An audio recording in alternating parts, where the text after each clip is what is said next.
a tetrahedron with a side length of 160 centimeters. But before we solve anything, can you help us understand what exactly is a tetrahedron? A regular tetrahedron has a three-dimensional figure made up of four congruent equilateral triangles. Every edge is equal, every face is the same, and it's actually the simplest of all polyhedra. So even though it looks simple, there's still a lot we can discover from it. Exactly, and today we explore its surface area and volume, how much space it covers, and how much space it holds. Let's begin with the surface area. What does surface area represent in this solid? Surface area tells us the total area of all four triangular faces.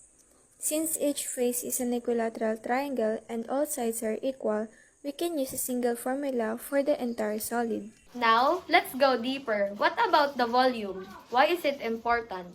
Volume tells us how much space is enclosed inside the tetrahedron. Even though it has sharp edges and a compact shape, it still holds measurable space. What formula do we use to find the volume?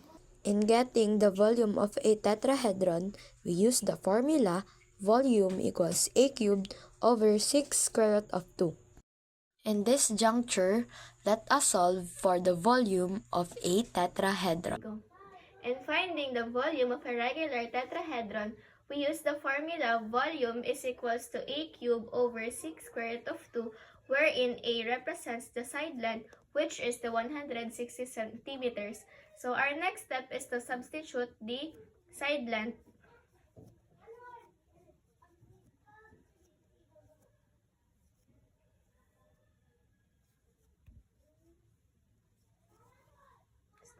At this juncture, we are going to solve 160 centimeter cube, which is equal to 4,096,000 cubic centimeter over 6 square root of 2.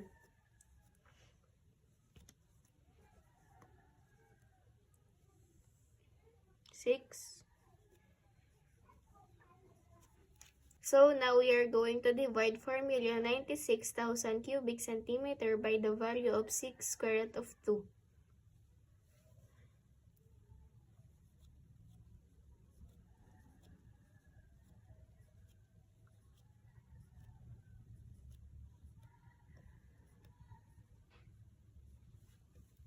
After dividing, now we have